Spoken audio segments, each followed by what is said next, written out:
Primero de todo me presento, mi nombre es Laila Yeli, soy de ingeniera y soy de Argentina, bien, de base ingeniera en sistemas de información. A lo largo de mi carrera profesional tuve como dos grandes miradas o dos grandes, de alguna manera, incursiones laborales en la gestión de proyectos y en todo lo que tiene que ver con el mundo de datos. Luego lo que hice fue mechar esos dos mundos en la gestión de proyectos, bien, claramente de equipos de datos, donde, bueno, cuento con una certificación internacional en Big Data por el MIT, ya tengo un máster terminado en lo que es Big Data y Business Intelligence, y bueno, también cuento con una especialización en lo que es IT, sistemas, digamos, gerencia de sistemas. Estoy terminando mi segunda maestría en ciencia de datos en la Universidad Austral acá de Argentina.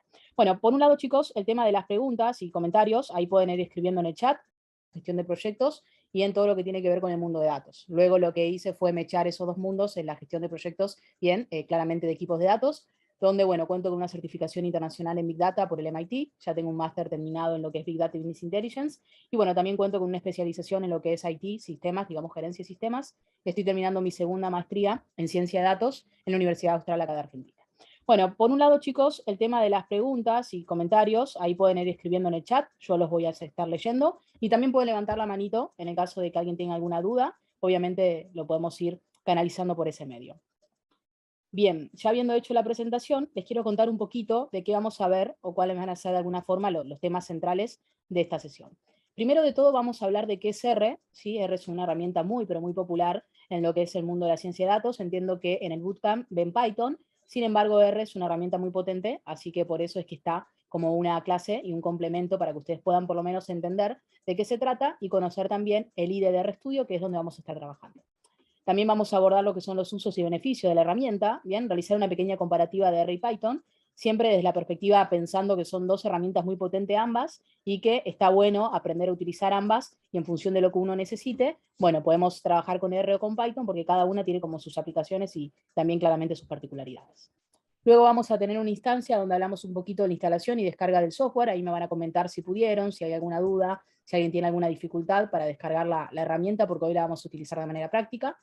Y también vamos a hablar un poco de los tipos de datos y estructuras que tiene R, cómo podemos operar, qué manipulaciones podemos hacer, cuestiones de matrices, un poco de listas, cómo podemos importar archivos de trabajo, les voy a contar cómo crear De hecho, proyectos en boa tarde, R. não sei se tu podia Bien, y entrar también para vamos a também. tener, sí chicos, ahí ojo con el micrófono, una sección de preguntas y respuestas donde vamos a ir abordando obviamente las dudas que necesiten. Como les comenté, no hace falta que se guarden las dudas hasta el final, cualquier cosa lo podemos ir charlando de manera ordenada, sin problema, y lo vamos comentando entre todos.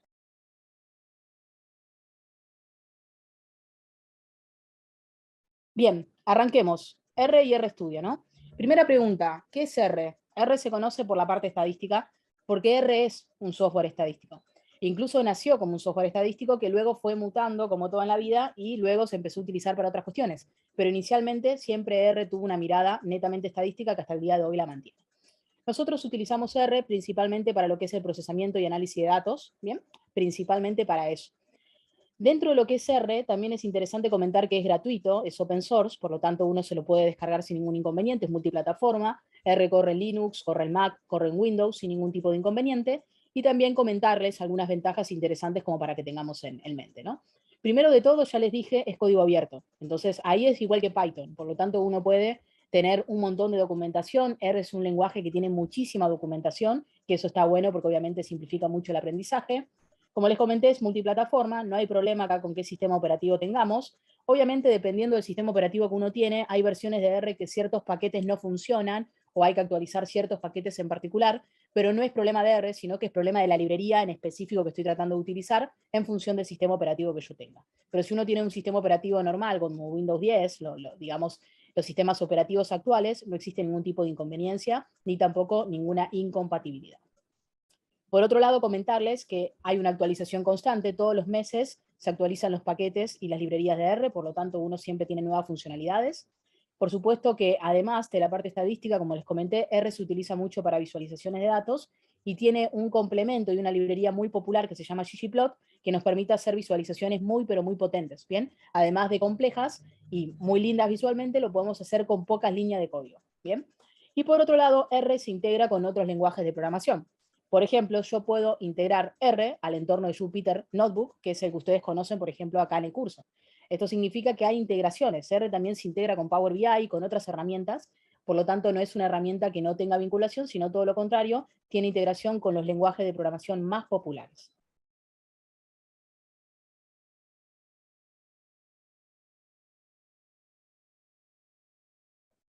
Si hablamos un poquito de las características que tiene R y Python en cuestión de alcance, tienen diferentes miradas. Esto es importante porque siempre uno suele decir R o Python y yo soy mucho más partidaria de R y Python, ¿sí? Cada uno tiene sus particularidades, como les comentaba anteriormente, y tienen como que diferentes miradas. R, desde la parte del alcance, tiene una mirada mucho más fuerte al análisis de datos y a la parte estadística. Python no tiene esa mirada, aunque por supuesto que con Python se puede hacer análisis estadístico con las librerías que todos conocemos, pero no es, digamos, el fuerte de Python la parte estadística. Sí es el fuerte de Python, de R, digamos, la parte estadística y no de Python. También es importante aclarar que los usuarios que utilizan R y Python generalmente suelen ser como bastante diferentes. R es muy aplicable a estadísticos y a personas que generalmente están vinculadas en lo que es el mundo de la investigación. Quizás Python suele tener más vinculación en todo lo que es el mundo de la ingeniería de sistemas y suele ser el lenguaje que naturalmente uno va como primera aproximación. Las personas que hemos estudiado sistemas generalmente aplican en una primera instancia Python para aprender porque es como un entorno más familiar a lo que otros lenguajes de programación que podríamos haber aprendido en la facultad. En mi caso no fue así. Yo, por ejemplo, empecé en ciencia de datos con R y luego me metí en Python, pero habitualmente suele ser al revés. Bien, generalmente Python suelen sentirse más identificados las personas que estudian sistemas y R, personas más estadísticas o investigadores. La flexibilidad, acá también ambos tienen librerías muy potentes, así que eso es interesante. Y hay paquetes esenciales en cada uno de los lenguajes, ¿no? Por ejemplo, en R tidyverse y ggplot, y en Python muchos de los que ustedes ya conocen, como NumPy, como Pandas, ¿no? Como SciPy, por supuesto, también. Y también en R tenemos herramientas de visualización muy interesantes, como ggplot, que les acabo de comentar, Plotly, que también existe en Python, y ggmap, o todo lo que es la parte de datos georreferenciados. R tiene muy buenas librerías para esa temática en particular, incluso en ese punto creo que R es más efectivo que Python, ¿bien? Incluso Python, si bien tiene librerías muy potentes, como la que ustedes conocen, como Seaborn o Matplotlib, bueno, ggplot, por ejemplo, en R suele ser más sencilla, y bueno, es como más fácil por ahí hacer una visualización en R que en Python.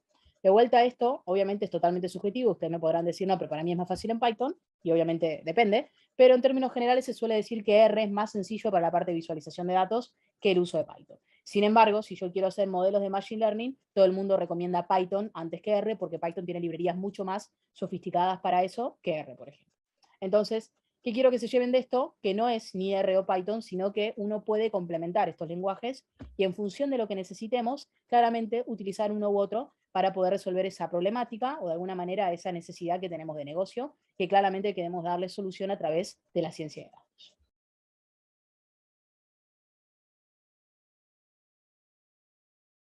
Ahora sí, vamos con la parte de la descarga de R y de RStudio. Me comentan, ¿pudieron? Primero de todo, hay que descargar R, ¿sí?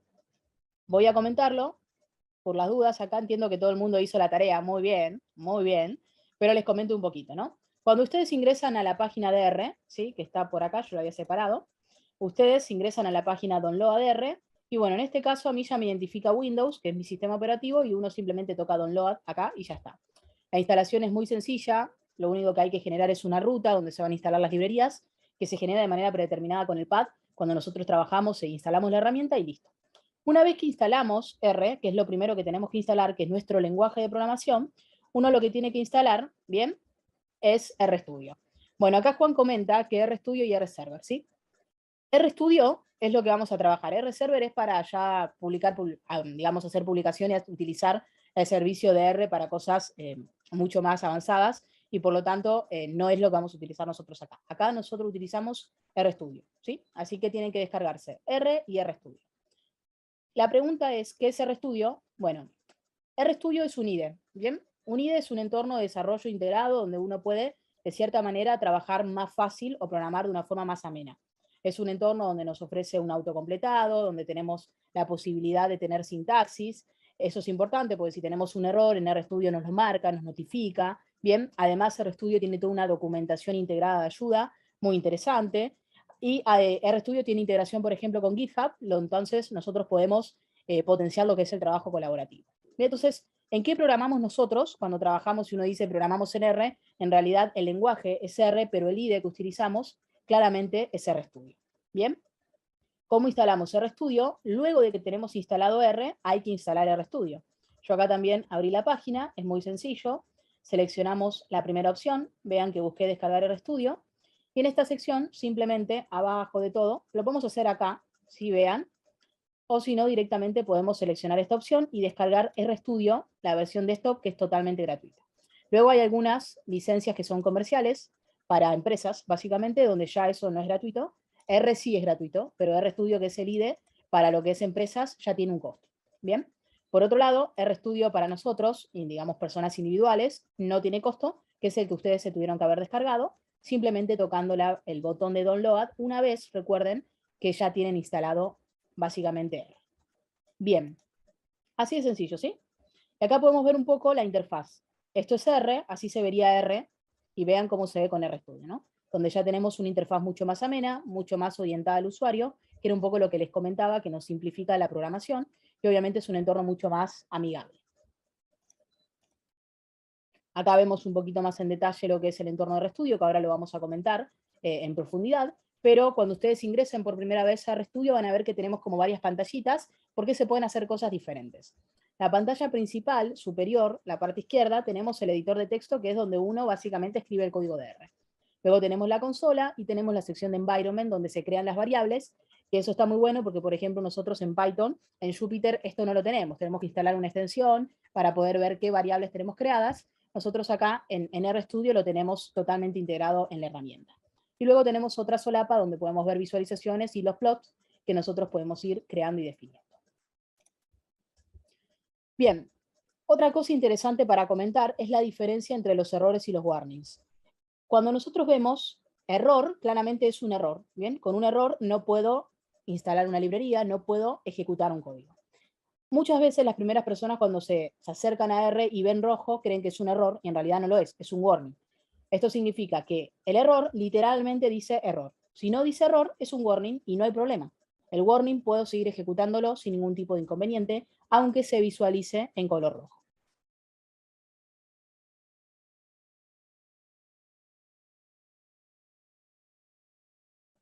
Por otro lado, comentarles también que nosotros en R es un lenguaje orientado a objeto y todo para nosotros son variables y objetos, ¿bien? Lo mismo que lo que ustedes ya conocen en Python, por ejemplo.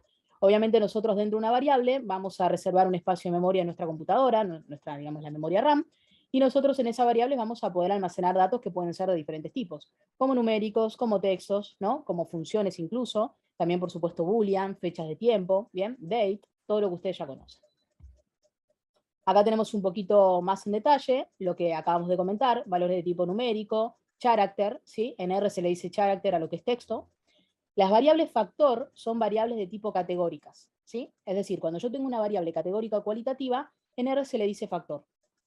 Tenemos variables lógicas, que son las booleanas, las binarias, las dummies, true, false, y también es importante mencionar que cuando nosotros tenemos valores missing, en R se ven como NA, ¿no? Not available.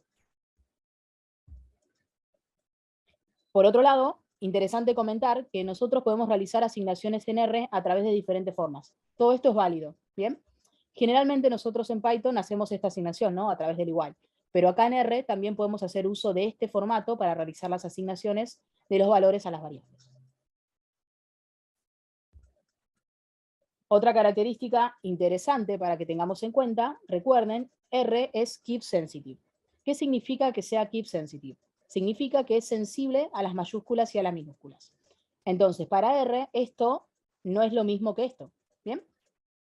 Eso significa que tenemos que tener cuidado con el nombre que vamos a utilizar y cómo vamos a realizar las nomenclaturas de las asignaciones de las variables para que no tengamos ningún inconveniente. Python también es insensitiva, entonces acá es exactamente lo mismo y deberíamos tener exactamente los mismos cuidados que en Python. No deberíamos utilizar acentos, ni simbología rara, ni espacios, ni nada de eso, porque luego obviamente podríamos tener problemas a la hora de referenciar las variables.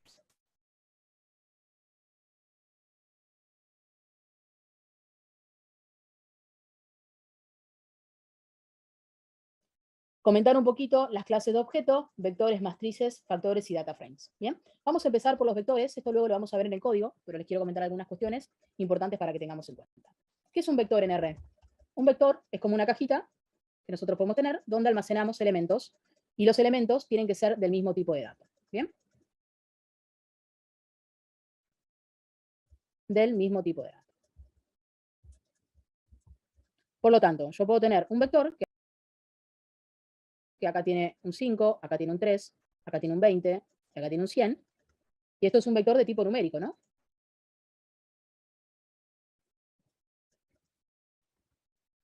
¿correcto? Entonces, un vector en R lo podemos pensar, bien, como una cajita que me permite almacenar datos que tienen que ser obligatoriamente del mismo tipo de dato. En este caso, numérico. Así como tengo numérico, puedo tener de char, de booleans, de diferentes tipos. Este es el primer concepto, vector. Luego, si ustedes observan, comentábamos las matrices. Las matrices en R básicamente es lo mismo que ustedes conocen, son vectores con varias dimensiones. Entonces yo acá puedo tener una matriz de 2 por 2, dos filas y dos columnas. ¿Qué particularidades tienen las matrices? Exactamente lo mismo que los vectores. Los elementos tienen que ser del mismo tipo de dato.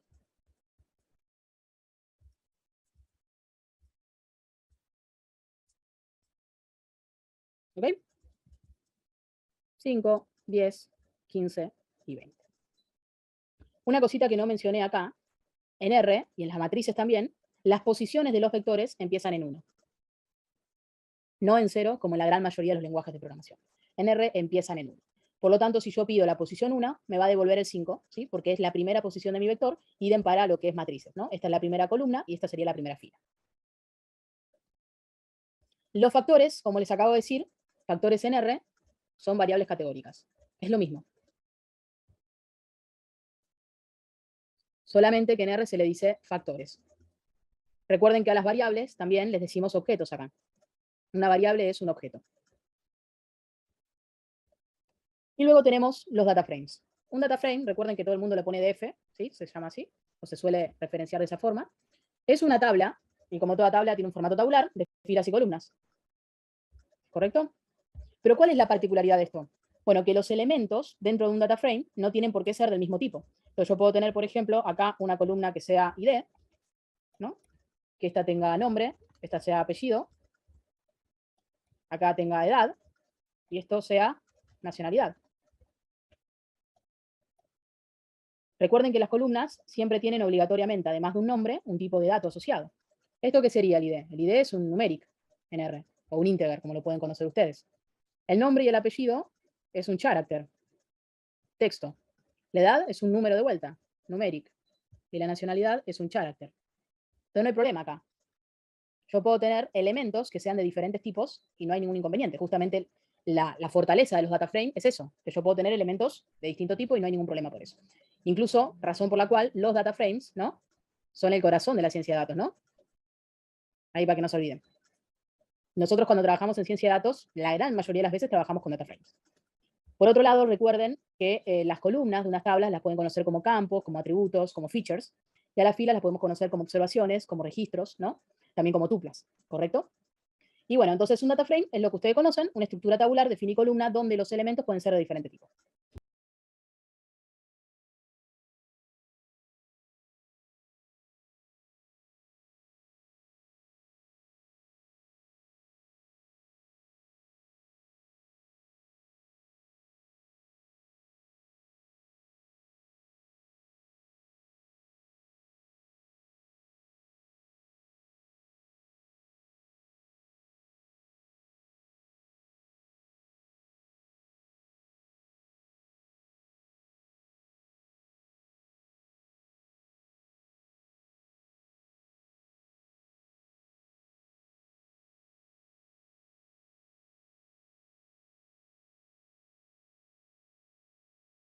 Primero vamos a abrir el RStudio vacío, sin nada, y luego vamos a importar el código como uno lo hace en la vida real. Entonces, esto lo hacen conmigo, ¿sí? Yo lo voy a ir haciendo lento para que todo el mundo lo podamos hacer de manera conjunta. Abrimos el RStudio, abrimos el RStudio.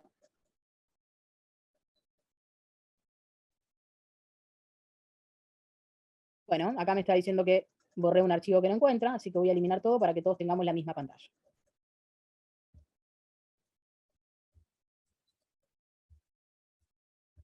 Bien. Vamos a limpiar, con esto limpio la consola, y vean que tengo varias variables creadas en mi entorno, con la escobita lo limpio. Bien, limpio todo. Entonces, cuando ustedes ingresan por primera vez a RStudio, deberían ver exactamente lo que yo estoy mostrando ahora. 4 pantallitas. ¿Me van confirmando ahí? Si no les aparecen las 4 pantallitas, suele ser porque están colapsadas. Vean que yo acá puedo moverme y las acomodo, ¿no? ¿Sí?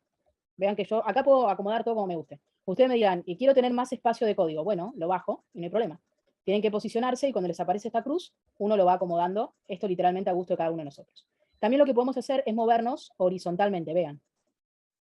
Generalmente uno, como acá es donde escriben, solemos dejar más espacio para eso, ¿no? Como para trabajar un poquito más cómodos. Y acá también puedo realizar lo mismo, vean. ¿Sí? Todo ahí cada uno tiene que elegir el tamaño y cómo les resulte cómodo. Obviamente va a depender mucho del tamaño de la computadora, de su pantalla. ¿Sí? Si usted tiene una pantalla mucho más amplia, bueno, seguramente las pantallitas las pueden acomodar como más les parezca. También no hace falta que tengan todas las pantallitas siempre abiertas, como les acabo de decir. Ustedes me dirán, esta solapa de acá abajo no la quiero, bueno, simplemente la reduzco y ahí está. ¿Sí? Ahí cada uno elige cómo se siente más cómodo. Entonces, comentemos un poco de la interfaz que nos ofrece R. Primero de todo, tenemos la parte vinculada a lo que es el R-Script. Acá es donde nosotros escribimos todo nuestro código de R, absolutamente todo nuestro código de R.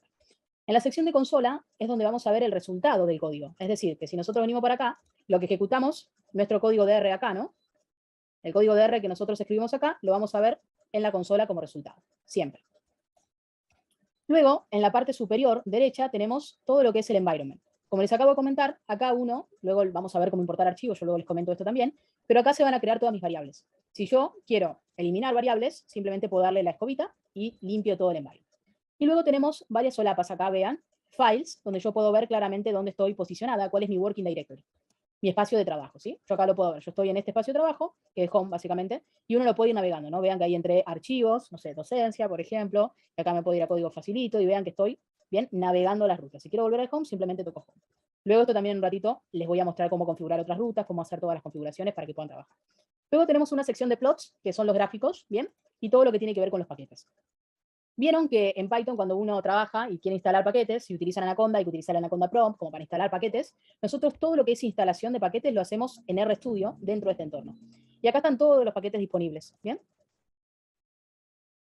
Si uno quisiera instalar un paquete, lo hace con el botón install, pero luego lo vamos a ver, así que por el momento sepan que acá nosotros instalamos todos los paquetes y más tarde les cuento cómo lo podemos hacer. Interesante la sección de ayuda. Nosotros en RStudio tenemos totalmente integrado lo que es una sección de ayuda. Acá, chicos, pueden ver la documentación de todo lo que es R. Si yo, por ejemplo, quiero ver el uso de la librería ggplot, ¿bien? Yo simplemente hago Enter, ¿bien? Y ahí esperamos un minutito y ya automáticamente me muestra todo lo que tiene que ver con esa librería que les acabo de decir. Ahora bien, si yo quiero buscar, no sé, de la función min para calcular promedios, no solamente me va a mostrar la función, sino que me va a brindar una descripción, ¿bien? Y también los argumentos, por ejemplo, ¿no? Los valores correspondientes, qué debería colocar en cada cosa, qué valores tiene que tomar, y siempre me da algunos ejemplos para tener en cuenta. Obviamente esta documentación la pueden encontrar en internet también, pero bueno, acá lo tenemos totalmente integrado sin la necesidad de salir de RStudio. Si nosotros tenemos una duda, lo podemos utilizar sin ningún tipo de inconveniente. Por supuesto que la documentación es en inglés, bien, eso está todo en inglés. Sin embargo, como les comenté, R tiene un montón de documentación en español que pueden utilizar para aprender, pero la documentación oficial de la herramienta está en inglés. Y luego tenemos una sección de Viewer que es para ver básicamente aplicaciones Shiny, que son aplicaciones que podemos crear con él. Bien, ¿qué más? Comentarles algunas cosas adicionales. Vamos para este lado. Si yo quiero crear un nuevo R-Script, vean, ¿no? Yo acá lo cierro, lo quité. Pueden tocar el botón de más y vean que tenemos varias cosas que podemos crear, ¿no? Python, por ejemplo, código también perfectamente RHTML. RHTML es como para crear básicamente un informe ejecutivo. Es parecido al Jupyter Notebook, ¿vieron con el entorno y con la interfaz? Bueno, lo podemos hacer así. O si no, simplemente puedo crear un R-Script y listo. Luego también tenemos la posibilidad de crear proyectos, que luego les voy a comentar. Podemos cambiar la ubicación de nuestros cuadros, sin problema. Yo no lo cambio, pero si lo quieren cambiar también lo pueden hacer. Y luego tenemos los botones típicos, ¿no? Como File, para abrir un nuevo proyecto, archivos, importar datasets, ¿bien? Guardar, publicar, ¿bien? Que luego les voy a comentar un poco más. En la parte de Edit, ¿no? Para deshacer opciones, código, la parte de Plots, ¿sí? Acá que es importante, en el botón de Session, Restart R. Si se le llega a tildar R, ¿no? Porque hay veces que uno puede correr algo que es muy pesado y, no sé, nuestra computadora no lo aguanta, se tilda y uno dice, bueno, ¿cómo hago para reiniciarlo? Bueno, hay que hacerle un restart, ¿no? Es como lo mismo cuando el Jupyter se nos tilda y nosotros tenemos que hacer un restart del kernel. Bueno, acá hacemos un restart de R. Tenemos todo lo que es la parte de debug para ejecutarlo si quisieran.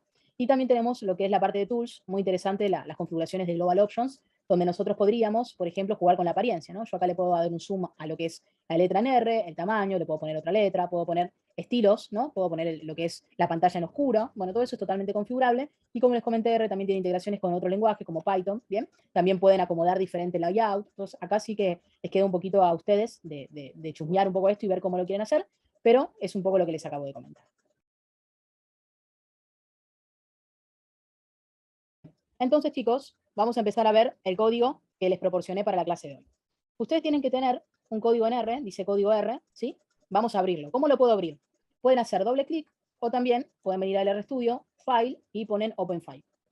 Vean que cuando el código es de R, les tiene que aparecer ya el icono, digamos que lo identifica de manera predeterminada para abrir con RStudio, como es en mi caso.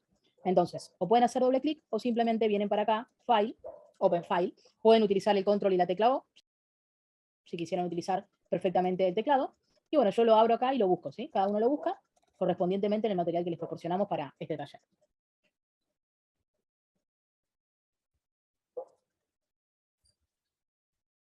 Código sesión.r y lo abrimos. Como pueden observar, el código es largo, porque tenemos varias cositas como para charlarlo. Lo vamos a charlar a lo largo de la clase. Vean, ¿sí? Tiene 146, ¿sí? 146 líneas. Esto también es interesante porque, como ustedes saben, en Jupyter yo no tengo esta guía de líneas. Yo acá sí lo tengo, ¿no? Yo acá puedo decir la línea número 15, bueno, y ahí busco la línea número 15. Entonces acá tengo esa referencia. Entonces, lo primero que siempre solemos comentar es cómo hacemos comentarios, ¿sí? ¿Cómo puedo hacer un comentario en R? Esto se hace exactamente igual que lo hacemos en Python, literal. El asterisco, bien, el hashtag, perdón, y hashtag y lo que uno quiera. Entonces, acá tenemos cómo hacemos comentarios en R, bienvenidos a R. Bueno,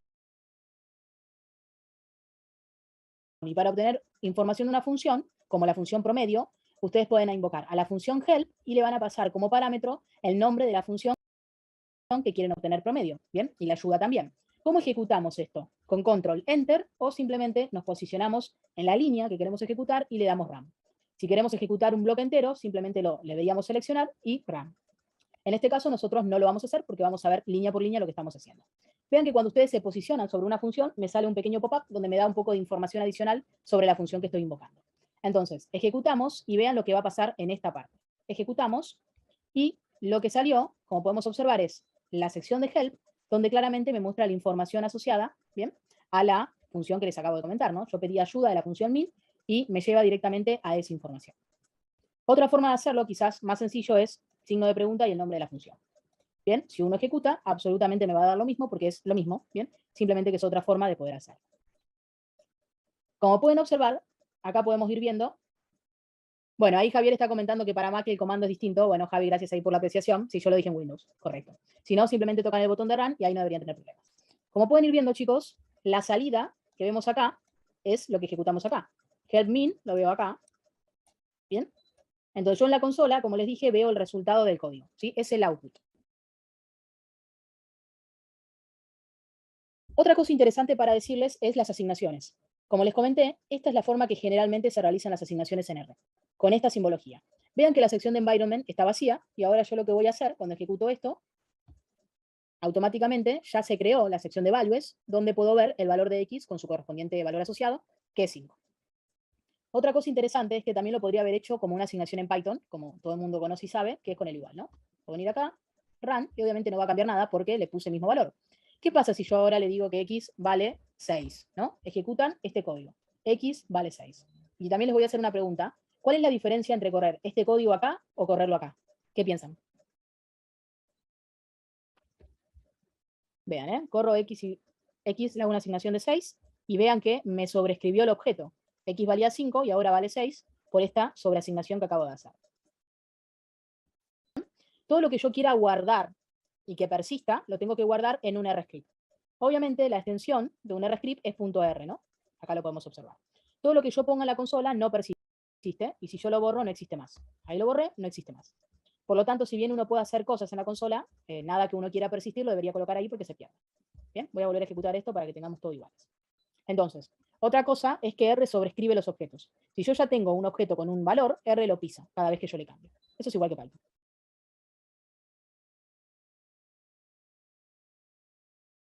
Ahora bien, si quisiéramos realizar operadores, ¿no? Operaciones con R. Acá es tipo utilizar R como una calculadora. Yo digo 2 más 4, lo guardo en un objeto que se llama A, y luego le hago el print de A. Print sirve para printear, básicamente para mostrar por consola el valor de A. Y obviamente me dice que es 6, vean que lo puedo ver acá, porque por supuesto 2 más 4 es 6. Otra forma de hacerlo, no hace falta que yo le diga print. Vean, le digo simplemente A y me lo muestra. Si yo quisiera crear B, bueno, no hay problema. Digo B, donde va a ser 10 menos 3, lo guardo en este objeto, lo printeo y me da 7. Lo mismo con C, observen. Vean cómo se va a ir cargando de variables mi entorno. Y ahora creo D, que es 4 dividido 2, y lo printeo. Acá estoy calculando el módulo, ¿bien? O el resto de la división. Y acá lo que estamos haciendo es aplicar algunas, digamos, operaciones lógicas. Yo le estoy preguntando a R, D es menor que E, D, 2, es menor que 1. Eso es lo que yo le estoy preguntando a R. Y obviamente R me dice false. Esta es la forma en la cual yo le digo a R, ¿sí?, que una variable es de tipo boolean. Lo tengo que escribir todo en mayúscula, así como aparece, false. Vieron que en Python uno lo que hace es escribirlo así, ¿no? True, false. Nosotros, esto es Python. En R hay que escribir todo en mayúscula, así. Si no, no identifica como palabra reservada el tipo de dato boolean. Bien, ¿qué más? B es mayor o igual que A, le estoy preguntando a R. Y me dice que es true, ¿sí? ¿Por qué? Y bueno, porque B es 7 y 7 efectivamente es mayor que A, ¿no? Porque A, recuerden que toma el valor de 6. Por otro lado, yo le estoy preguntando, C es distinto de D, lo ejecuto y efectivamente me da un true. Vean que podemos seguir avanzando un poco más y acá lo que va a pasar con A es que se va a sobreasignar. Observen que A vale 6 y ahora lo voy a sobreasignar y obviamente A ahora va a valer 1. Y también puedo hacer, digamos, lo típico de empezar a trabajar con las variables, que es lo interesante, donde yo ahora le digo que f va a ser a más 1, donde obviamente a vale 1, printeo f y f tiene internamente el valor de 2. Y ahora luego lo que hago es 2 más 3, ¿sí? 2 más 3, y me queda f1, ¿no? Lo vuelvo a crear en un nuevo objeto f1, yo vengo y lo printeo y tengo el valor de 5.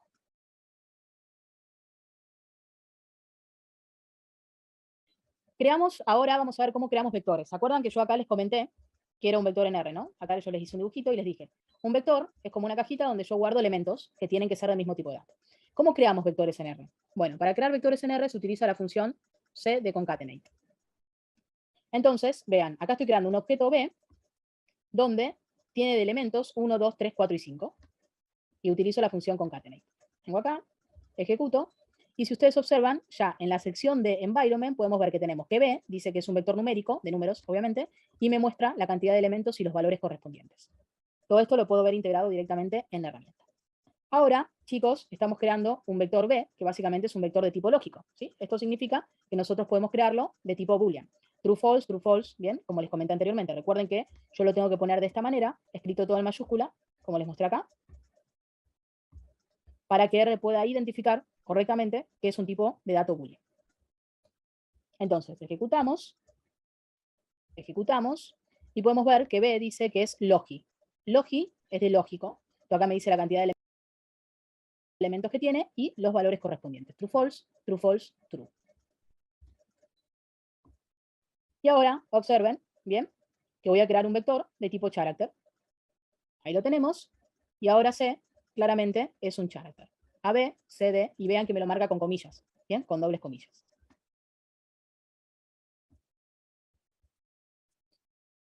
¿Qué pasa con Z? Vean, nosotros habíamos dicho, por la teoría de vectores que yo les comenté acá, que todos los elementos debían ser obligatoriamente del mismo tipo. Pero acá lo que estoy haciendo es no cumplir con eso. Vean, estoy creando un vector Z y le paso como elemento 1, 2, que son números, y A y B, que son characters. Si yo ejecuto esto, bien, y pido Z, ¿qué pasó con el 1 y con el 2?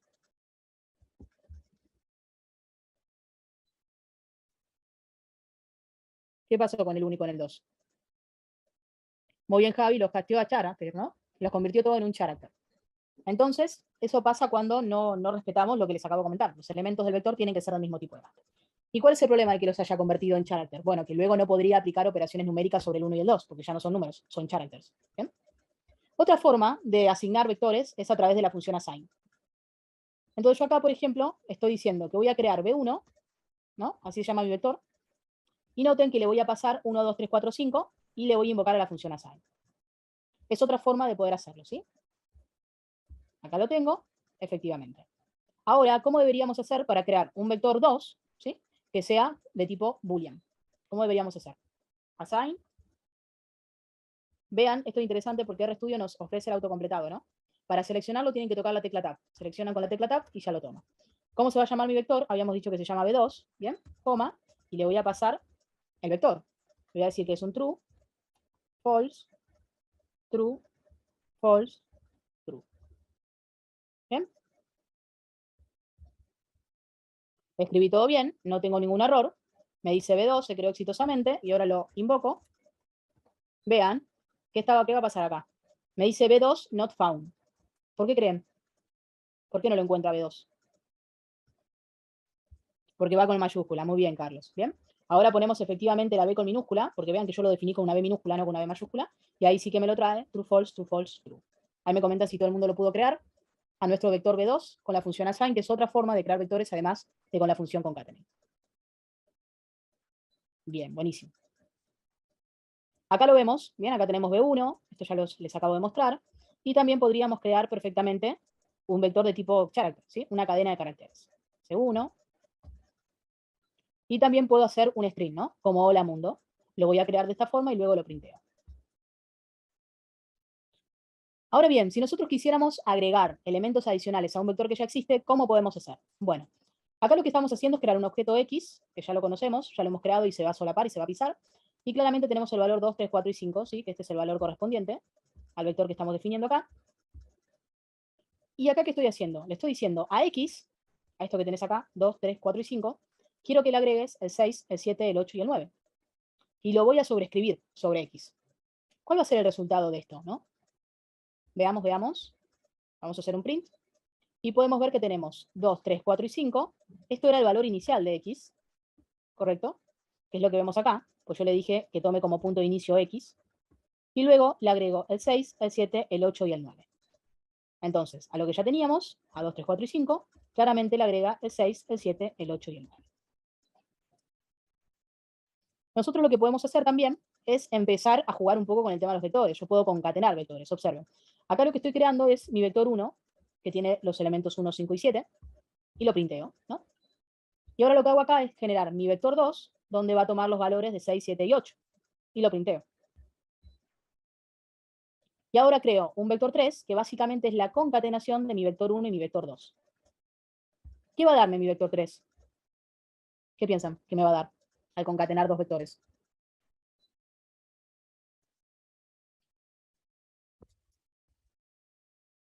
Efectivamente, Alberto, básicamente va a poner los elementos uno al lado del otro. El primer elemento, recuerden, de mi vector 1 era el que habíamos definido acá. 1, 5 y 7. 1, 5 y 7. Y ahora a eso le agregó el 6, 7 y 8, que básicamente es la parte nueva del vector 2, 6, 7, 8. Y todo esto lo asigné y lo guardé en un nuevo vector que se llama mi vector 3. Otra cosa interesante para comentar, chicos, es las operaciones que nosotros podemos aplicarles a los vectores. Vamos a crear un nuevo objeto que se llama mi vector, que tiene los elementos 1, 5 y 7. ¿Y qué estoy haciendo acá? Estoy diciendo que a cada elemento de mi vector le sumo una constante, que en este caso es 2. Entonces va a ser 1 más 2, 3, 5 más 2, 7, 7 más 2, 9. Ejecutamos esto. Y efectivamente acá lo podemos observar. 3, 7 y 9. Así como sumé, podría perfectamente querer multiplicar, y lo que va a hacer es a cada elemento de mi vector multiplicarlo por una constante. En este caso, 1 por 3, 5 por 3, 7 por 3. Bien, acá es un poco lo que les comentaba antes, que recuerden, R es keep sensitive, esto significa que es sensible a mayúsculas y minúsculas, como lo hemos visto en varias oportunidades. Si yo pido mi vector, me dice que no lo encuentro, ¿no? Pero sin embargo, si yo escribo correctamente mi vector, sí que lo encuentro.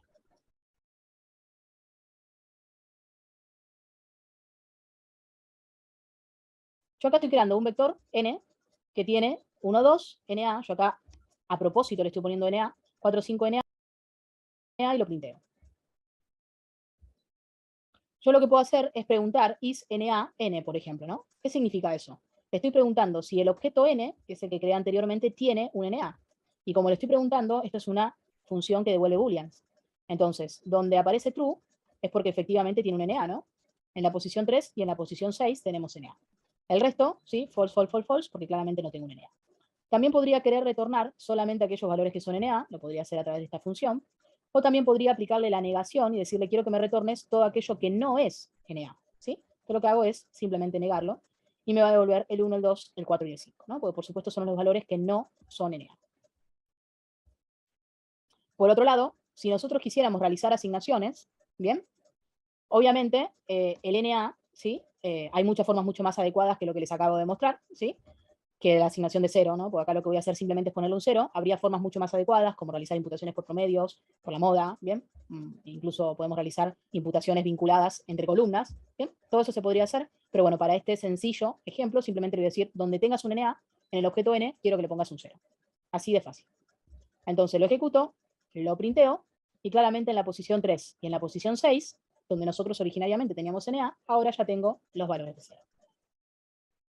Como bien dice Ángel, exacto, es el NaN en Python, not a number, ¿bien? El NA, digamos acá de Python, de R sería como el NaN de Python, ¿sí? Hace referencia a lo mismo, un dato que no tengo, un valor missing.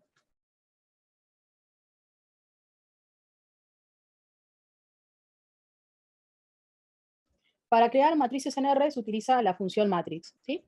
Entonces, acá estoy creando una matriz, le puedo pasar como argumento la cantidad de filas y la cantidad de columnas, le digo quiero que sea una matriz de 2 por 2, nrow es para la cantidad de filas y ncol claramente para la cantidad de columnas, y la voy a crear en un objeto M y la voy a printear, ¿no? Así de sencillo.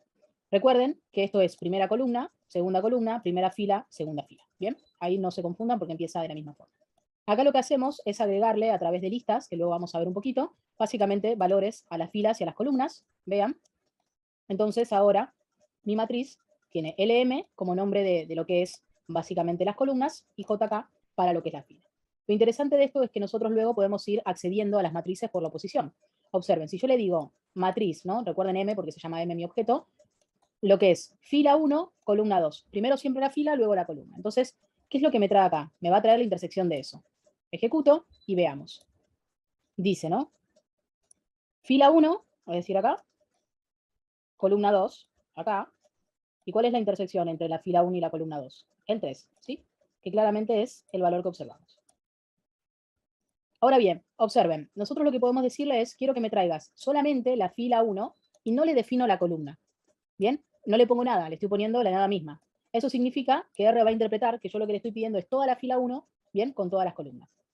Entonces, si observamos, la fila 1, que es la J, me devuelve 1 y 3, que son las columnas asociadas, porque no le dije qué columna en particular quería. Yo acá le dije que quería la 2, pero al no decirle nada, me trae todo. En este caso, claramente, L y M. Y luego tenemos lo que es M, ¿no? También, columna, le pido, vean acá, le estoy pidiendo la columna 1 y toda la fila, ¿sí? Y me trae efectivamente 1 y 2. ¿Qué otra cosa interesante para comentarles? Yo lo que puedo hacer es realizar una asignación. Entonces yo le puedo decir a M, en la posición 1, 1, fila 1, columna 1, quiero que le coloques un 9. Entonces vamos a mostrar M antes, lo tengo de esta forma, y ahora lo mostramos, y vean, bien, claramente que tengo ahora el valor del 9. Donde antes yo tenía un 1, ahora tiene 9, que es la posición 1, 1. También le puedo decir, observen, que en la fila 1, para todas las columnas le ponga un 0, porque al no definirle una columna en particular, lo hace para todas. Ejecutamos y acá lo obtenemos. Entonces, a toda la fila 1 le puso 0. Hay dos funciones interesantes en R para poder pegar por columnas o por filas. Sebin lo que hace es pegar básicamente por columnas. ¿Sí? Vamos a ver lo que hace este pedacito de código y vamos a tratar de interpretar. Nosotros tenemos lo siguiente, ¿sí? Vamos a llevarme esto para un pizarrón y les comento algunas cositas. Acá yo le estoy diciendo que haga, ¿no? Un Sebin recuerden que es para pegar, ¿bien? Por columnas, la C de column, y hace 1, 2, 3, 4, 9, 8, 7, 6. Como yo le dije que lo pegue por columna, acá tengo 1, 2, 3, 4, que sería esto que está acá, y luego lo otro, 9, 8, 7, 6, que claramente lo va a pegar por columna. Bien, entonces, como yo le dije que haga un Sebin, que lo pegue por columna, me lo va a pegar uno al lado del otro. Ahora bien, el Rbin, cuando lo ejecutemos, van a ver que va a pasar exactamente lo contrario. Esto que está acá me lo va a pegar por filas. R es de row, ¿sí? Por lo tanto, lo va a pegar uno arriba del otro. Eso significa que vamos a tener 1, 2, 3, 4 y abajo 9, 8, 7 y 6. Vamos a correrlo para que lo vean. Bien, y como podemos observar, tengo 1, 2, 3, 4, 9, 8, 7, 6. Entonces, el Cbin me lo pega por columna y el Rbin me lo pega por rows o por filas. Ahora lo que hacemos es printear M, acá la tenemos, el valor de M, y vean lo interesante de esto, ¿no? Lo que yo voy a crear son listas, ¿sí? Para esta lista voy a utilizar la función rowNames y callNames. RowNames lo que hace es claramente cambiar o renombrar el nombre de una fila. Entonces yo acá le estoy diciendo que tome el valor de Juan y de Pedro. Y callNames cambia claramente el nombre de una columna, paridad de hijos. Y si ustedes observan, como atributo a la función, le estoy pasando M, que es el objeto sobre el cual quiero aplicar esta transformación. Entonces cuando terminemos de ejecutar esto, observemos, tengo Juan y Pedro como row names, es decir, por fila, Juan y Pedro, y luego tengo claramente como call names, edad de hijos, que va a reemplazar LM, ahora cuando yo ejecute este código. Acá lo tengo, entonces me queda edad de hijos. Muy bien. ¿Qué es lo interesante de esto, de darle etiquetas a las filas y a las columnas? Es que yo luego puedo utilizar estas etiquetas para trabajar con la matriz e invocar las posiciones. Si yo quisiera saber el valor, este que está acá, el 0, vean, le paso como fila a Juan, y como columna le paso edad. Y como lo que voy a obtener básicamente es el 0, 0. Esto es lo mismo que cuando nosotros hacíamos antes, ¿se acuerdan? De M, el 1, 1, ¿no? Entonces, acá, en lugar de trabajar por las posiciones, lo que estamos haciendo es trabajar con las etiquetas. Si yo quisiera saber Pedro y edad, ¿no? Pedro y edad, me va a devolver el 2, donde sería fila 2, columna 1. Lo ejecuto y me dice que es un 2. Hablemos de listas. Un data frame es una lista, ¿no? Pero un data frame, si bien es una lista, tiene como un formato tabular. Nosotros acá estamos creando con la función list, listas en R, ¿bien? Donde le paso a Juan Pedro y le paso los valores correspondientes a edad y lo voy a guardar en un objeto L. Ejecutamos esto y con la función view lo voy a visualizar. Observen que este view tiene una B mayúscula. Si yo pongo view minúscula, así, no me anda, ¿sí? Observen. Es B mayúscula y ahí sí que anda. Entonces, como podemos observar, en este formato de lista, ¿no? Que tiene el names y la edad, podemos observar que tenemos los valores de Juan y de Pedro, y 10 y 11, que claramente es lo que yo definí con esta línea de código, con la línea 139. Como vemos, este formato no es muy amigable, ¿no? O sea, si bien uno lo puede interpretar, claramente veo que names toma el valor de Juan y de Pedro y de edad de 10 y 11, no suele ser un formato muy habitual para trabajar. Entonces, lo que podemos hacer es convertir esta lista en un data frame. Para realizar la conversión de la lista en un data frame, lo que tenemos que hacer es invocar a la función data frame, ¿bien? Que obviamente es una función nativa de R, y le voy a pasar como argumento la lista que quiero crear. Que en este caso ya la creé anteriormente, lo único que estoy haciendo es convertir esta lista en un objeto de tipo data frame. Y además lo guardo en un nuevo objeto. Yo acá le puedo poner df para no confundirlos, ¿bien? Le voy a poner df, así se nota claramente que lo que estoy haciendo es renombrar un objeto. A la función data frame le paso el atributo y el objeto de L de listas, lo guardo en un nuevo objeto que se llama df y luego le hago un view, ¿bien? Y observen que ahora lo veo exactamente lo mismo, pero en un formato tabular, como ya conocemos, un formato mucho más amigable de filas y columnas. Esta función view de df, ¿sí? También la puedo ejecutar, observen, si yo simplemente toco acá, con este botoncito que está acá, yo puedo ampliarlo y voy a poder ver, además del nombre del objeto, me da algunas características. Me dice, df tiene 2 observaciones, 2 variables, me dice cómo se llaman las columnas, name y age, los tipos de datos y los valores asociados. Si yo quisiera ver el contenido de df, podría ser el view o directamente toco acá, en el nombre del objeto, y me vuelve a ejecutar cómo se observa el view de df. Bien.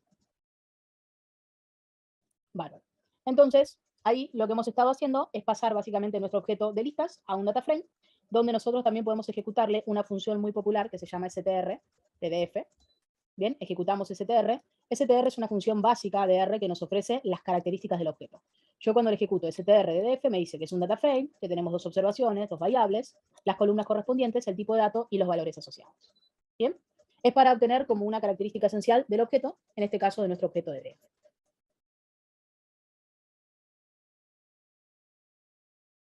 Yo quisiera instalar una librería, ¿cómo hago?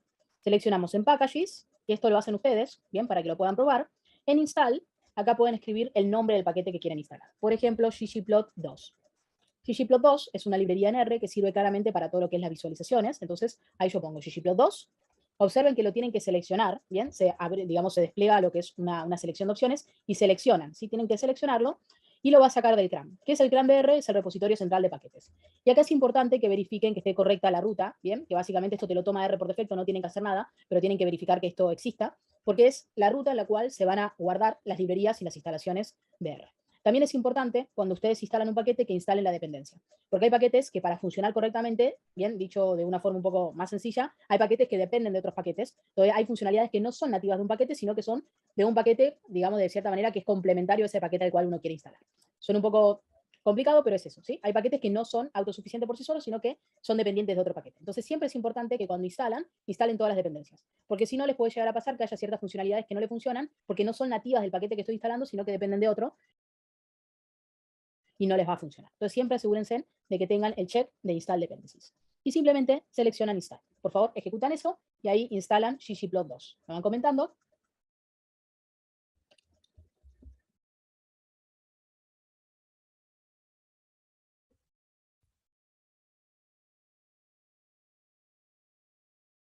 Cuando instala un paquete, muy bien, Javier, excelente. Cuando instala un paquete van a ver como un montón de cosas acá medias extrañas de que aparecen como texto que se está descargando, que en realidad es justamente la librería que se está instalando.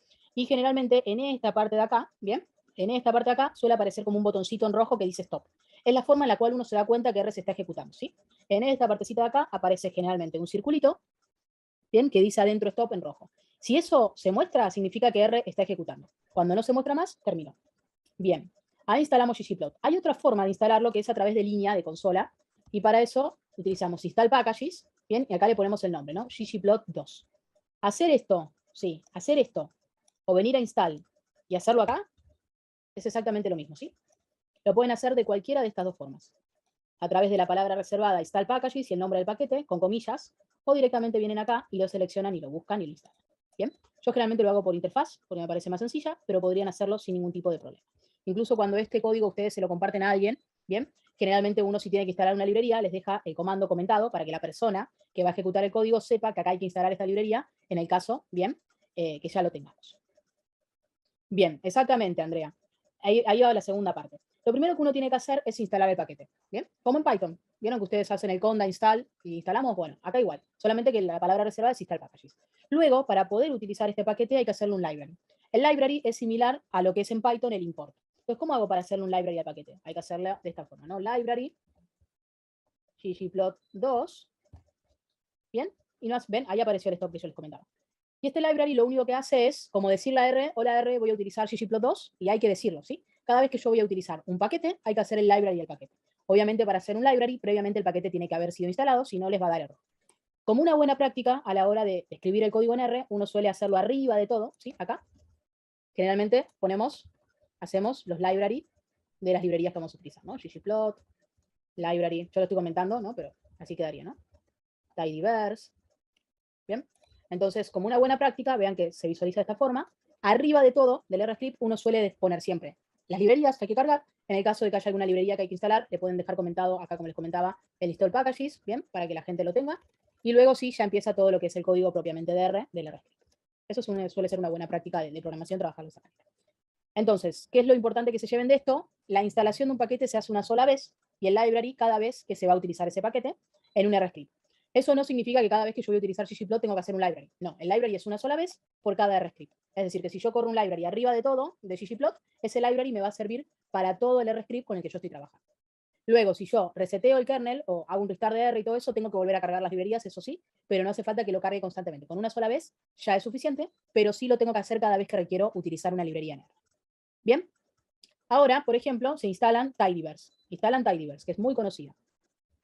¿Qué es Tidyverse? Tidyverse es una librería en R que sirve para manipulación de datos. Es media parecida a Pandas en Python, sí que sirve para realizar manipulación de data frames. Bueno, varias cosas más. Tidyverse también tiene un fuerte componente de limpieza de datos, así que ahí instalan Tidyverse.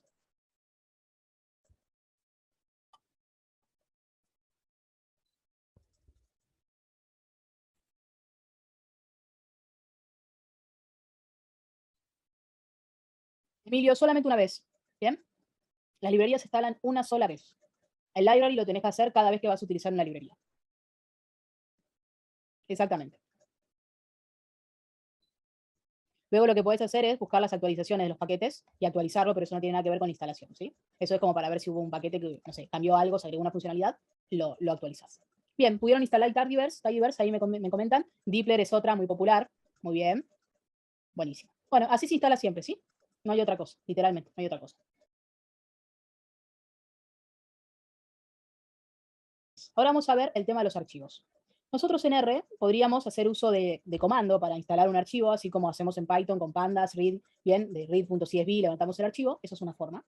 Pero en R tenemos una forma mucho más fácil de poder hacerlo, que yo les recomiendo que lo hagan porque es mucho más sencillo. Nosotros tenemos la posibilidad de importar dataset en función o a través de una interfaz gráfica.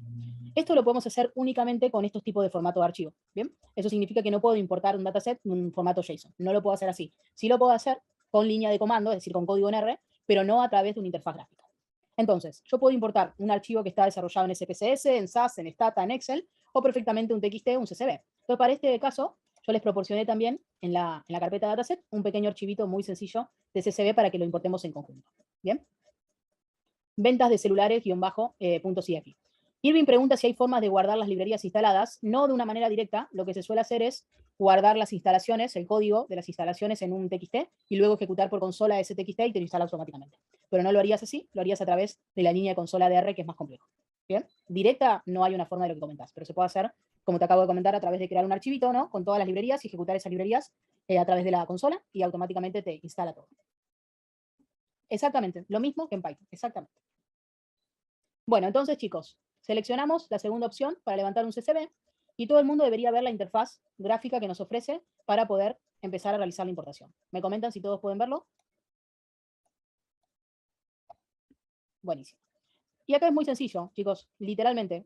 Es muy fácil. Tocan Browse y cuando tocan Browse lo que hay que hacer es buscar el archivo, ¿no? Dataset, ventas, celulares y Open. Esperamos un ratito. Y acá ya tenemos el preview de la data. Acá en Browse cada uno busca el archivo ventas-celulares.csv, que es el archivo que les proporcioné. Y lo interesante de esto es que podemos customizar mucho la importación del archivo. Primero de todo vemos el preview de la data. Tenemos una columna de fecha, de país, de distribuidor, de marca, operador, cantidad. Yo si selecciono este botón, puedo cambiar el tipo de dato, ¿no? Vean que fecha me lo está tomando como un character y debería ser un date, ¿bien? Y yo acá le puedo decir el formato. Por ejemplo, quiero que el formato sea mes, día y año. Además de cambiar el tipo de dato, que luego esto yo lo podría hacer en R claramente, pero tendría que hacer como un paso adicional, acá lo puedo hacer en la importación. Además de hacer eso, vean que le puedo decir que es un factor, que es un tipo lógico. Puedo decir si quiero incluir o no esa columna a la hora de realizar la importación. De manera predeterminada, siempre el valor es include, es decir, que se incluya, o yo podría decirle skip y no se considera. ¿Bien? Es decir, no se importa dentro del data frame, que de alguna forma quedaría como resultado de esta importación que estamos realizando.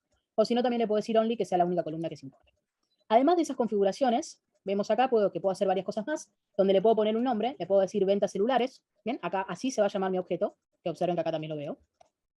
Le puedo decir si quiero o no que se conserve la primera fila como encabezado, puedo quitar los espacios de adelante y de atrás, puedo habilitar el Open Data Viewer, que es esto que les acabo de comentar para que se pueda visualizar, y lo más interesante es que yo puedo definir el delimitador. De manera predeterminada, generalmente R lo hace muy bien a esto, lo identifica correctamente, pero yo podría decirle, ¿no?, que el delimitador sea el punto y coma, que sea el tabulador, o también podría perfectamente decirle que el delimitador es otro y, por ejemplo, una barra. Yo acá siempre les recomiendo que lo dejen por defecto, ¿bien? Que no toquen nada, vean que esto se visualice bien, si no hay nada raro, si no hay un carácter extraño, está bien, no hay problema. Y también acá en la sección de local, vean que nosotros podemos configurar el encoding. De manera predeterminada también siempre lo dejamos en UTF-8, pero si el archivo tuviese otro tipo de encoding, acá también lo puedo modificar. Luego puedo agregar comentarios, puedo definir si quiero, cómo quiero que se definan los valores NA, ¿sí? Esto generalmente lo dejamos igual. Lo que solemos verificar es el tema del delimitador y que la configuración siempre te esté tomando un formato UTF-8, que como les digo es el por default, así que no hay problema, pero uno lo puede verificar. Por otro lado, podemos observar que tenemos el código preview, ¿sí? El código preview, donde nosotros podemos ver que me da la posibilidad de copiarme el código. Esto es importante, porque yo acá voy a realizar la importación, pero no me va a quedar el código, ¿sí? Porque esto lo estoy haciendo por una interfaz gráfica. Ahora bien, si yo quiero que me quede el código de esta importación para poder colocarlo justamente dentro del RScript, lo que hay que hacer es copiármelo. Tocamos este botoncito que está acá y me lo copio, o la típica también, lo selecciono y le hago copia. Ahora, vean que lo que está haciendo es invocar a la función read-cfg y lo único que hago es pasarle la ruta al acceso donde está el archivo, en mi caso de ventas celulares, y le hago un view al objeto. Hacemos un library de read-r, ¿bien? Que en este caso, si no la tienen, la van a tener que instalar si les llega a tirar un error. Ahora lo probamos y lo vemos. Y vamos a crear un objeto llamado ventas celulares. ¿Bien? Copiamos y simplemente import. ¿Bien?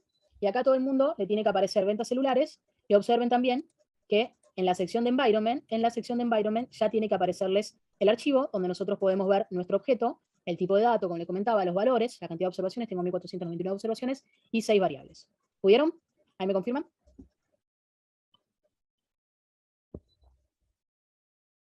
Buenísimo. Entonces, es muy simple, realmente es muy interesante, muy simple. Y bueno, lo importante acá es pegar el código, ¿no? O sea, se supone que copiamos el código para pegarlo, así que acá lo tendremos que hacer, simplemente es pegarlo. Obviamente la persona acá luego, si otra persona lo tiene que ver, va a tener que modificarlo, la ruta, porque esta es mi ruta. Y eso es muy sencillo de hacer. Simplemente uno tiene que venir acá, se copia la ruta, ¿sí? Así, por ejemplo. Esto es una persona, ¿no? Una persona que tiene que cambiarlo, tiene que copiarse la ruta y viene acá y la pega. Así de sencillo. Nada del otro mundo. Lo único que tenemos que tener cuidado, y se lo muestro para que lo vean, es que las barritas quedan para el otro lado. Todo acá hay que cambiarlo, ¿sí? Esto ustedes tendrían que hacerlo cuando trabajan con dataset. Tienen que poner correctamente la ruta, como les acabo de mostrar, seleccionándola, y luego tienen que acordarse de cambiar las barritas, porque las barritas van para el otro lado. Y nada más. ¿Correcto? Buenísimo. Todo así de sencillo podemos realizar importaciones de un CSV. Recuerden que podemos importar a través de la interfaz gráfica un CSV, un TXT, un Excel, un archivo de SPSS, de SAS o de Stata. Estas configuraciones también la podemos ver en File, Import Dataset. Acá también tenemos exactamente la misma posibilidad. Otra cosa que me quedó pendiente comentarles es cómo podemos definir un working directory, es decir, un espacio de trabajo. Yo puedo hacer, miren, get wd, y me dice dónde estoy posicionada, ¿no? Acá estoy en user live document. Ahora, resulta ser que yo me quiero ir acá, mi carpeta de dataset. ¿Cómo hago? Bueno, hay que poner setwd, y acá le voy a pasar la ruta, ¿sí? Que como les comenté, tengo que cambiarla. Tengo que ponerle bien las barritas. Y acá lo que hago es como moverme dentro de los directorios de R y me voy posicionando en diferentes carpetas. Ahora les voy a mostrar otra forma más fácil de hacer esto también, sin problema. Bien, pongo el setwd y vean ahora, hago getwd, get working directory, y ahora, antes estaba en documents y ahora efectivamente estoy en código facilito dataset. Una forma más fácil, para no tener que lidiar con estas barritas y todo eso antes de comentarle cómo crear proyectos, ustedes pueden navegar acá en su directorio. Por ejemplo, yo acá me voy a poner en getwd, no sé, wd, y me voy a poner donde estaba antes, ¿no? En documents. Me voy ahí. Hago un dwd y estoy allá, ¿no? Estoy en documents. Si yo no quiero hacer todo esto, el cwd y las rutas y las barritas y todo eso, porque medio molesto, puedo navegar acá, puedo navegar y decirle, me quiero ir a archivos, ¿no? En mi caso era código facilito, me fui a otro lado, es docencia. Yo acá lo navego, voy navegando, código facilito, dataset, y acá está. Entonces, si yo quiero posicionarme en este directorio, puedo ir a more, toquen more, y acá automáticamente me da la posibilidad de hacer set as working directory. Esto es exactamente lo mismo que hacer el setwd, pero puedo decir, sí, quiero que lo hagas como mi directorio de trabajo, y ahora, si le hago el getwd, claramente estoy en código facilito, carpeta dataset. ¿Bien? Entonces ahí es otra forma más sencilla de trabajar con el Working Directory sin tener que estar luchando con el tema de la ruta, simplemente navego hacia la ruta en la cual quiero posicionarme. Recuerden, botón more, y ahí lo defino.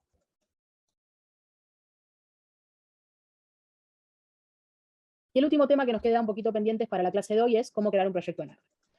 Vieron que nosotros, para poder leer este archivo de ventas celulares, nos tuvimos que posicionar claramente en esta carpeta de dataset, ¿correcto? Me tuve que posicionar acá. Una forma que nosotros podemos trabajar en R es a través de proyectos. Cuando ustedes trabajan en R, tienen que crear un proyecto. Un proyecto es un espacio, es una ruta que uno define en R, donde podemos poner ahí todos los archivos que queremos leer sin ningún tipo de inconveniente. Entonces, en este caso, vamos a crear nuestro primer proyecto en R. Cuando ustedes guarden esto, lo van a guardar. Yo en mi caso no lo voy a guardar, pero ustedes si han modificado algo y quieren agregarlo, guardan. Y vamos a ir a File y vamos a crear nuestro proyecto. Bien, File, New Project. Acá me pregunta si quiero guardar el espacio de trabajo. No quiero guardarlo. Y automáticamente a todo el mundo le tiene que aparecer estas opciones. Bien, ahí me van confirmando, por favor. Repito por las dudas, vamos a File, New Project. Bien, entonces yo acá puedo crear un directorio, y como les comenté, un proyecto es eso, es un directorio que ya lo creo yo, para evitarme todo este problema de las rutas, de las barras y todo eso. Creo un nuevo proyecto, y le voy a decir que quiero crear un nuevo proyecto. Y acá vamos a poner el nombre de mi proyecto. Por ejemplo, proyecto, código facilito. El tema del nombre, acá no hay problema, no dejen espacios, si quieren separar siempre pongan guión bajo, sin ningún inconveniente. Y acá es donde nosotros tenemos que definir dónde quiero crear este proyecto. En mi caso le estoy diciendo quiero que lo crees en mi desktop, pero si quisiera otro lugar simplemente voy browse, lo busco y le digo dónde quiero crearlo. Bien, vamos a crearlo en mi directorio, en mi proyecto general, en lo que es mi escritorio, por una cuestión de simplicidad. Pero si quisiera crearlo en otro lado, simplemente selecciono esa ruta. Create Project, y observen que nosotros acá estamos en Project None, y ahora van a ver que automáticamente switchea y me lleva a mi proyecto. Todo el mundo ahora tiene que estar dentro de su proyecto. En mi caso le puse proyecto código facilito. ¿Bien? A todo el mundo le tiene que aparecer que está en este proyecto. ¿Salió? Buenísimo. Entonces, vamos a nuestro escritorio y vamos a ver qué hizo. En nuestro escritorio, a todo el mundo, donde sea que hayan guardado, digamos, la ruta, les tuvo que haber creado una carpeta. Que ustedes ingresan y van a tener siempre una extensión que es rproj, pues justamente es el proyecto. Entonces, vean lo interesante. Yo vengo acá y voy a agarrar mi archivo de ventas celulares y lo pego. Lo pegué al directorio, bien, de mi proyecto. Lo pegué. Y vienen por acá, chicos, y si ustedes observan, ya aparece, ¿no? Ya aparece automáticamente. Entonces, yo acá ya tengo mi archivo, ¿sí? De ventas celulares, y acá ya R me da la posibilidad de hacer el import dataset, que es lo que veíamos anteriormente. Bárbaro. Bien. Muestro de vuelta eso, seleccionan el archivo, clic derecho, sobre el archivo, y ahí les da la posibilidad de importar el dataset, que claramente sería lo mismo que hacerlo desde acá, pero acá también ya me da la posibilidad. Entonces, de esa forma, uno crea un proyecto en R muy sencillamente, La idea es que ustedes en este proyecto pongan todos los archivos que necesitan, todos los archivos que tienen que consumir, ya sea código R y dataset, y de esta forma simplifican muchísimo el trabajo de la ruta y además no hace falta configurar una ruta. Porque cuando uno comparte este proyecto a otra persona, lo único que tenés que hacer, literalmente, es venir acá y comprimirlo con un RAR, o lo cipiás como vos quieras y le compartís el proyecto, ¿sí? Ah, pues lo tengo abierto, ¿sí? Lo compartís y listo. La otra persona lo importa como un proyecto, eso es importante porque hay que open, ¿bien? Hay que abrirlo como un proyecto y ya queda todo el entorno seteado, preconfigurado y no tenemos que preocuparnos por las rutas, por los archivos, no nos tenemos que preocupar por nada, ¿bien?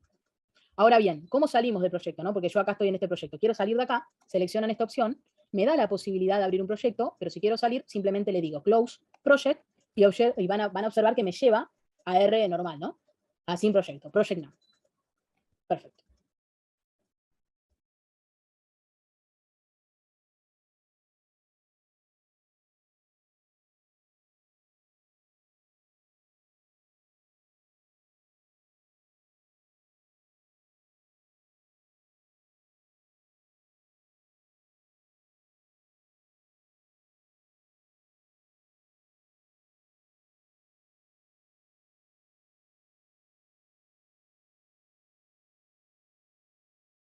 ¿Cómo interactúa R con Power BI? Bueno, uno puede correr script de R dentro de Power BI, como les comenté, R también tiene integración con Python. No es relativamente demasiado complejo, pero hay que hacer algunas cuestiones porque hay que instalar, digamos, una librería que te permite vincularte con Power BI. Pero no es muy complejo realmente.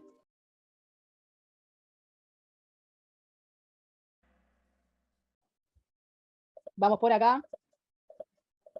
Pregunta número 1. El R es el IDE de RStudio. ¿R es el IDE de RStudio, sí o no?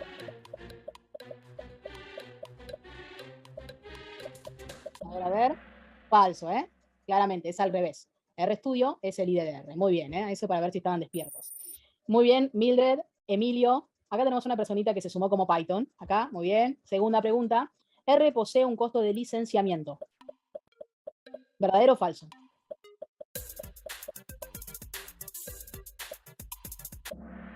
Falso, muy bien, ¿sí? R claramente es open source, no hay costo de licenciamiento, nunca. Excelente, Emilio, Mildred, muy bien, chicos, Cintia, Coco. Vamos con la tercera pregunta. R se utiliza principalmente para análisis de datos.